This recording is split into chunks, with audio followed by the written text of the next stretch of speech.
Hi. What's your name? Oh, I'm Ms. Storey, and I'm playing Ms. Storey. Yes, I'm Mr. Again. Jardine, and I'm playing Mr. Jardine again. Yeah. So, tell us how it is for you, first of all, Mark. Yeah.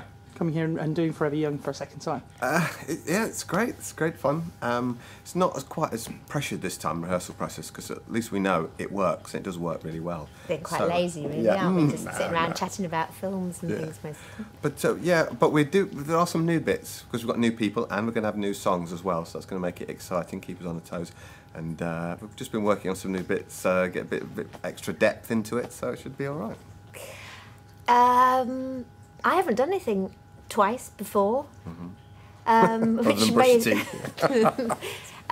might say something about my performance and things, I suppose, never to be asked back.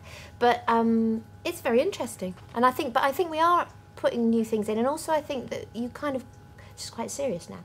I think you get to when you've been running something for a while, you're doing things and you perhaps forgotten why you did them. And I think we're kind of finding that again. Yeah.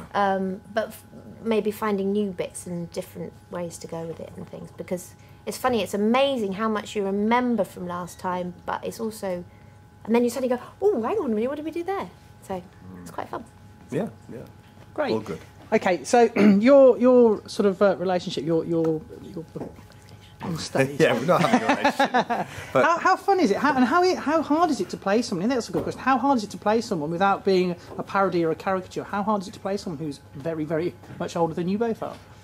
Little bit closer now this year. So it's going to need less if we're makeup. asked back in a few years, there's actually no stretch of the imagination at all. We just... Well, that's it. When last year we went to some residential homes and just to observe some older people, as you do, and we're just really trying to sort of follow the kind of physicality that they have there, and some of it is quite extreme as you get older. You know, you have certain infirmities that really do affect the way you move and the way you are, and how you remember things. And Adele, the choreographer, we've done it this time as well. Rather than sort of say, oh, how are old people? We are trying to imagine how we, because we are, after all, playing ourselves in 40, 50 years or whatever, we're trying to imagine what will happen to us. So you're a very tall person, will you... you probably won't suddenly become a little old man, will you? And things that maybe, I know that John has, he's had a few back problems, so I suppose he's concerned that it might get worse and things like that. And, so you sort of concentrate on personal things that, maybe my eyesight might go, or whatever. Yeah. I don't know.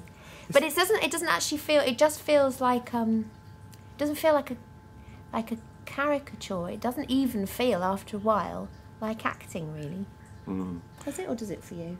Well, I just think, because I know you say we're playing versions of ourselves, but the way we put our characters are is determined by the way the script is written as well. So it's one. I don't think it is that much a version of myself. It's a physical version. Yeah.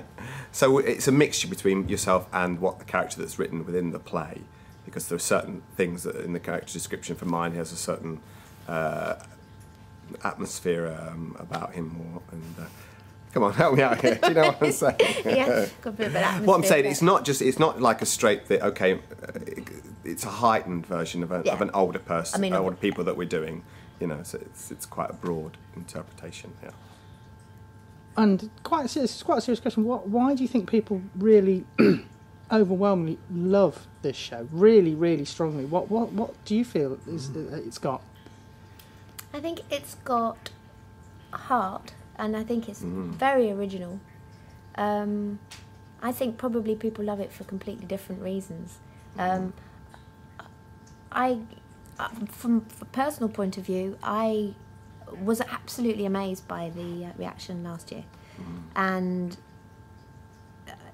in some ways I don't know, it's not the kind of show that you can kind of rest on your laurels, go, oh, this is funny, because this is the bit that's always funny, because we're doing that funny bit, because there's no sort of, there we've got a few kind of physical gags and things like that, but it's the whole situation, it's the whole atmosphere, hopefully, that I think it's just highly original, and And I think people are laughing because they recognise either themselves or somebody they know, or oh, that's you. That is when you'll be like that. And there's a good spirit, behind the show as well. It's saying, you know, the forgotten generation, sort of the older people and that. And look, you know, there's more to us than this vision we have in high back chairs in residential homes. It's life-affirming. You know, we show the other side that all these individuals are all not just the one group of old people. They're all individual characters with sort of things still to offer and talents, and we display them. You know, when the nurse is out of the room.